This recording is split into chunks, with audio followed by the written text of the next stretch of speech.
Hello friends, welcome to my channel Tunga Pakashale. ಯಾರು ಹೊಸದಾಗಿ ನನ್ನ ಚಾನಲ್ ನೋಡ್ತಾ ಇದ್ದೀರಾ, ಪ್ಲೀಸ್ ಸಬ್ಸ್ಕ್ರೈಬ್ ಮಾಡ್ಕೊಳ್ಳಿ. ಪಕ್ಕದಲ್ಲಿರೋ ಬೆಲ್ ಐಕನನ್ನು ಕ್ಲಿಕ್ ಮಾಡಿ. ಫ್ರೆಂಡ್ಸ್, ಇವತ್ತು ಬೇಸಿಗೆಗಂತೂ ತುಂಬಾ ಮಾಡಿಸಿದ ರೆಸಿಪಿ ಅಂತಲೇ ಹೇಳ್ಬೋದು.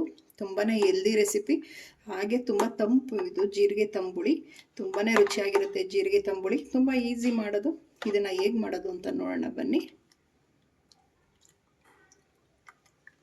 ಮೊದಲಿಗೆ ನಾನೊಂದು ಮಿಕ್ಸಿ ಜಾರ್ ತೊಗೊಂಡಿದ್ದೀನಿ. ಒಂದು ಅರ್ಧ ಟೇಬಲ್ ಸ್ಪೂನ್ ಅಷ್ಟು ಜೀರಿಗೆ ಹಾಕ್ತಾ ಇದ್ದೀನಿ. ಒಂದು 5-6 ಕಾಳಷ್ಟು ಮೆಣಸು ಹಾಕ್ತಾ ಇದ್ದೀನಿ. ನೋಡಿ, ಒಂದು ಸ್ವಲ್ಪ ಶುಂಠಿ ಹಾಕ್ತಾ ಇದ್ದೀನಿ. ಇದು ಆಪ್ಷನಲ್, ಬೇಕಾದರೆ ಹಾಕಿಲ್ಲ, ಸ್ಕಿಪ್ ಮಾಡ್ಬೋದು. ತುಂಬ ಚೆನ್ನಾಗಿರುತ್ತೆ, ಒಂದು ಒಳ್ಳೆ ಫ್ಲೇವರ್ ಬರುತ್ತೆ. ಸ್ವಲ್ಪ ಒಂದು 2 ಎಸ್ಲು ಬೆಳ್ಳುಳ್ಳಿ ಹಾಕ್ತಾ ಇದ್ದೀನಿ. ಒಂದು ಸ್ವಲ್ಪ ಕಾಯಿ ಹಾಕ್ತಾ ಇದ್ದೀನಿ. ಒಂದು ಹಸಿರು ಮೆಣಸಿನ್ಕಾಯಿ ಹಾಕ್ತಾ ಇದ್ದೀನಿ. ಒಂದು ಸ್ವಲ್ಪ ಕೊತ್ತಂಬರಿ. ಇದಕ್ಕೆ ಒಂದು ಸ್ವಲ್ಪ ಮೊಸರು ಹಾಕ್ತಾ ಇದ್ದೀನಿ. ರುಬ್ಬಕ್ಕೆ ಎಷ್ಟು ಬೇಕು ಅಷ್ಟು ಮಾತ್ರ ಹಾಕಿ, ನೀರು ಮಾತ್ರ ಹಾಕೋದಕ್ಕೆ ಹೋಗಬೇಡಿ.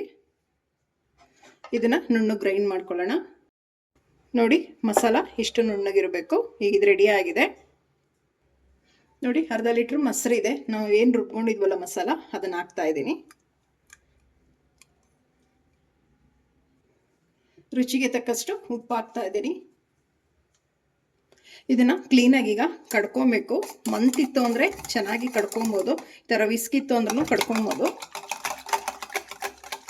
ಮಜ್ಜಿಗೆ ಮಾಡ್ಕೊಬೇಕು ಇದನ್ನು.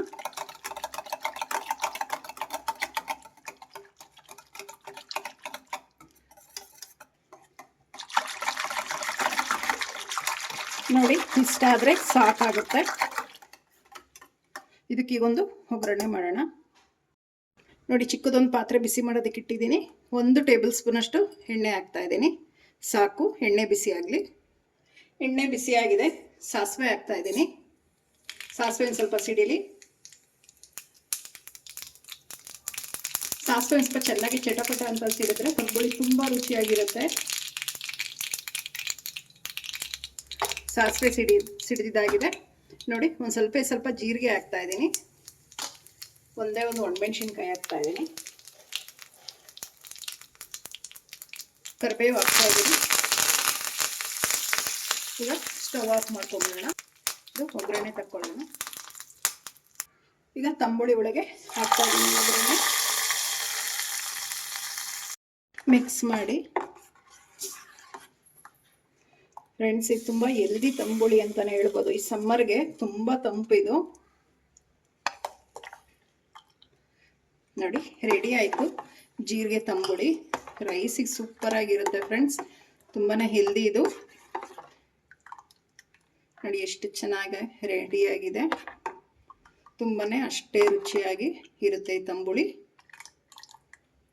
ಫ್ರೆಂಡ್ಸ್, ನೋಡಿ, ತುಂಬ ಹೆಲ್ದಿ ರೆಸಿಪಿ ಜೀರಿಗೆ ತಂಬುಳಿ ರೆಡಿಯಾಗಿದೆ. ವೈಟ್ ರೈಸ್ಗಂತೂ ಸೂಪರಾಗಿರುತ್ತೆ. ಒಂದು ಸಲ ನೀವು ಟ್ರೈ ಮಾಡಿ, ಹೇಗೆ ಬಂತು ಅಂತ ಹೇಳಿ. ನಿಮಗೆ ಈ ವಿಡಿಯೋ ಒಂದು ಸ್ವಲ್ಪನಾದರೂ ಇಷ್ಟ ಆಗಿದ್ರೆ ಫ್ರೆಂಡ್ಸ್ ಆ್ಯಂಡ್ ಫ್ಯಾಮಿಲಿ ಮೆಂಬರ್ಸ್ಗೆ ಶೇರ್ ಮಾಡಿ. ಪ್ಲೀಸ್ ನಮ್ಮ ಚಾನಲ್ನ ಸಬ್ಸ್ಕ್ರೈಬ್ ಮಾಡಿ. ಪಕ್ಕದಲ್ಲಿರೋ ಬೆಲ್ ಐಕನನ್ನು ಕ್ಲಿಕ್ ಮಾಡಿ. ನಾನು ಅದೇ ವಿಡಿಯೋ ಹಾಕಿದ್ರೆ ನೋಟಿಫಿಕೇಷನ್ ಬರುತ್ತೆ. Thank you for watching. ಮುಂದಿನ ವಿಡಿಯೋದಲ್ಲಿ ಭೇಟಿಯಾಗೋಣ. ನಮಸ್ಕಾರ.